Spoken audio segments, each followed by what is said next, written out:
ready to get started? Our last lecture before the big test. You all know you have a test on Friday, right? No. No? Yeah. You do now. Aren't you glad you came? Now you know. The study guide is up on Blackboard, like always. So make sure you make good use of that.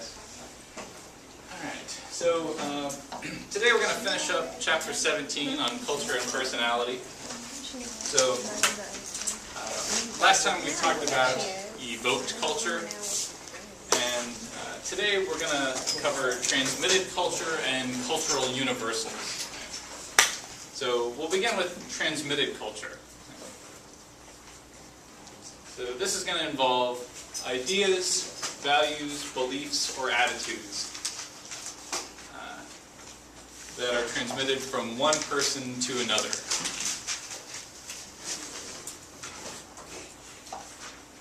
And so this transmission can go on within a culture or across cultures.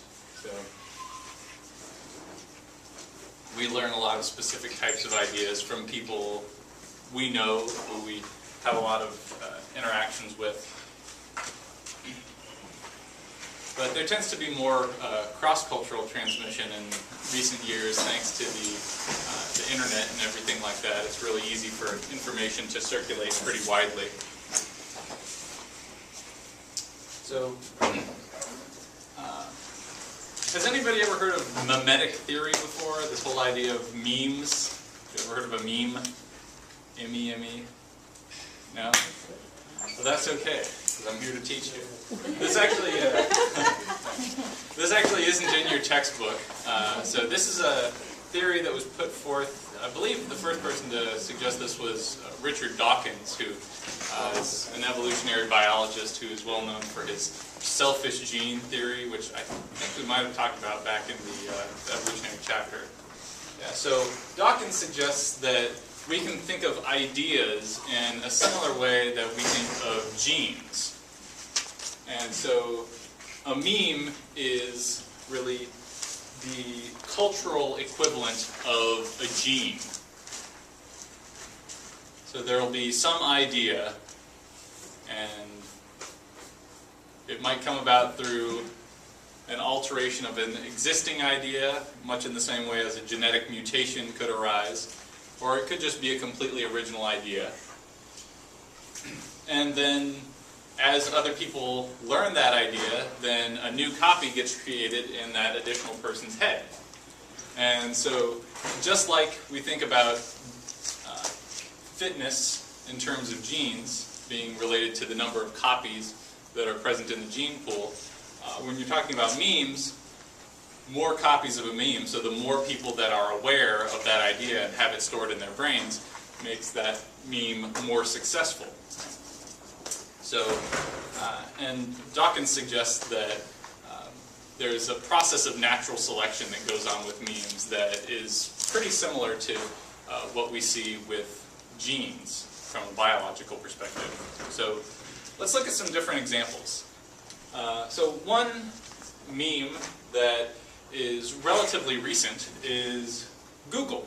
So, of course, the internet hasn't been around for all that long, and Google specifically was formed in 1998. So it's only been around for 12 years, which is kind of surprising considering how common it is today. I mean, we even incorporated this into the English language. You don't go and do an internet search for something, you Google it, right?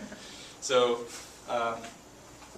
so that has become immensely popular. It's a very successful meme. Another one that's even more recent is Facebook. So yeah, Facebook has only been around for 6 years, half as long as Google. And I actually used Google to get an idea of the increase in popularity of Facebook over the years. And check this out. So it started in 2004. And I think this reflects the number of internet searches for Facebook over that period of 5 years. The last time I put this together was sometime in 2009. But yeah, you can see it just really exploded in popularity. And now just about everybody you know has a Facebook account, or they at least know what Facebook is. And so just in that short space of 6 years, this meme has just really gotten incredibly popular. They even have a movie out now, The Social Network, about the creators of Facebook, which I still have to see. It's supposed to be good. All right. So Those are just a couple examples, but one of the most important memes that is present in all human cultures is language. So,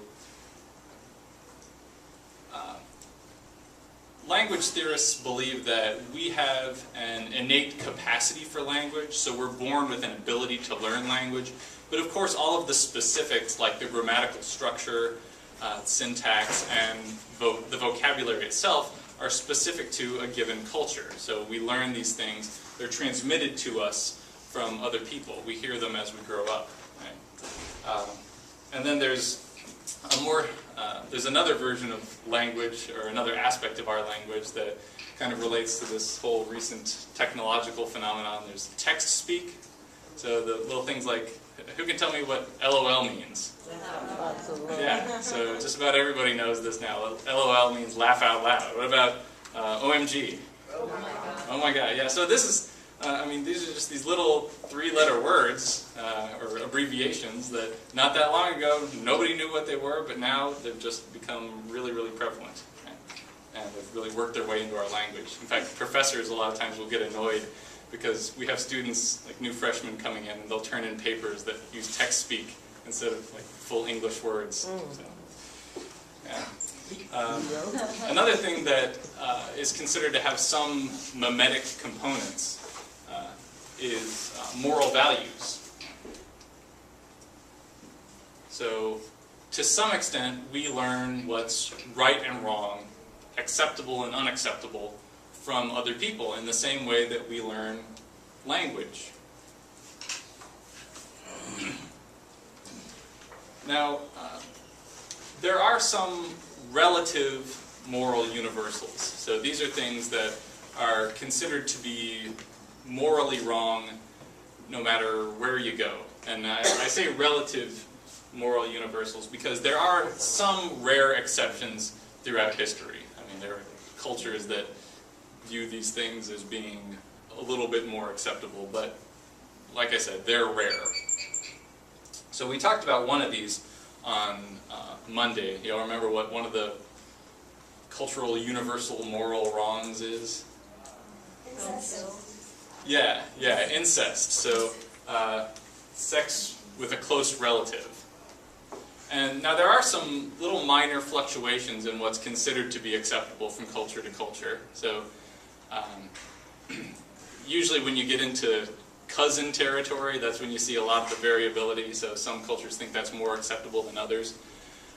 The risk of having any genetic defects from an incestuous sexual relationship and a child that's born of that relationship is pretty low once you get into first cousins, actually. So I think that the risk of birth defects with a child that's born from two people who are first cousins is about the same as a child that's born to a mother who's over age 40, which isn't all that bad.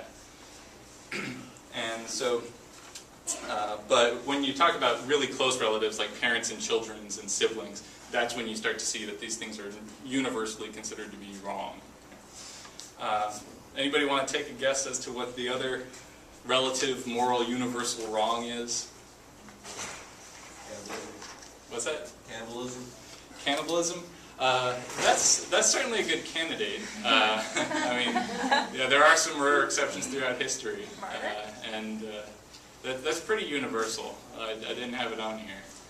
Yeah. So the one I was going to say is killing people without cause. So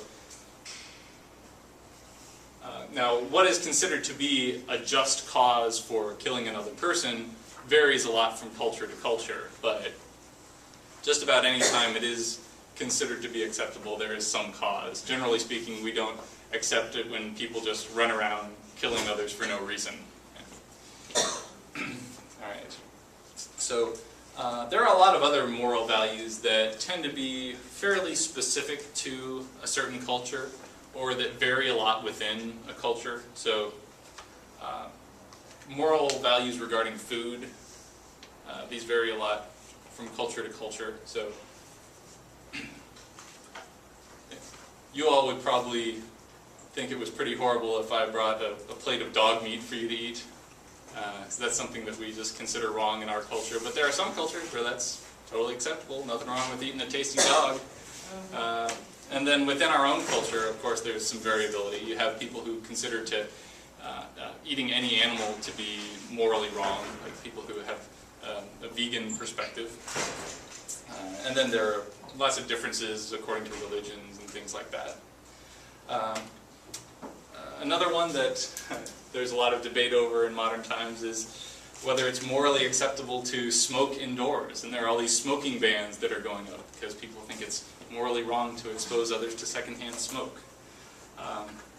Another big example, beach attire. What is proper beach attire? Is it okay to just go totally nude? Is it okay for women to go topless, or can only men do that?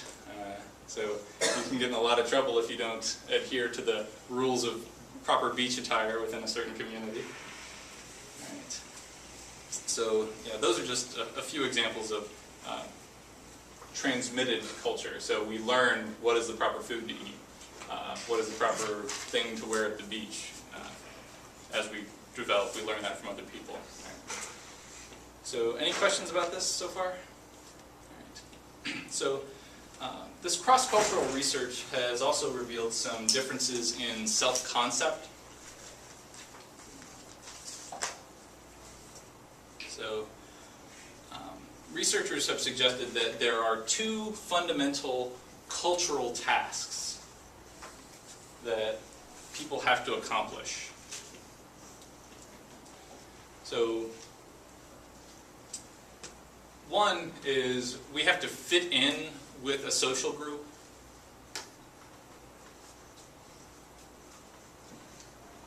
And so this is fairly fundamental. I may have mentioned the need to belong in here before. We have to fit in, be liked, make friends. But at the same time, we also have to differentiate ourselves from the other members of the group by some means. So you have to make it known that you are a distinct, unique individual that people will treat as a person. So the cultural task of fitting in with a social group tends to get a little bit more attention in cultures that emphasize interdependence. So these cultures would place a higher value on something like working hard so that the company that you work for would succeed. So the focus isn't so much on you as the group to which you belong.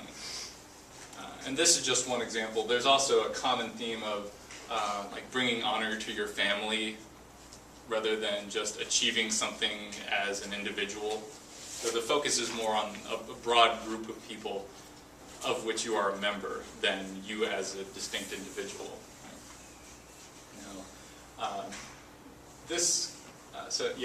Focus more on others. And so this contrasts pretty sharply with this cultural task of differentiating yourself from the group. So other cultures tend to emphasize independence. I just spilled my water everywhere. Alright. I'll get that later. And so this would be like working hard so that you as an individual will succeed. And how your behavior affects other people or the company that you work for or your family isn't as important as individual success.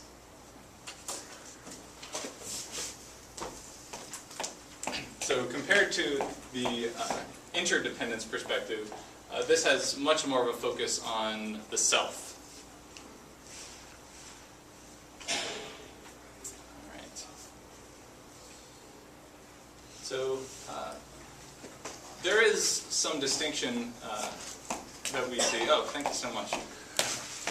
So we do see some distinction with certain types of cultures. They're more or less likely to have people within the culture that have either an interdependent or an independent perspective. So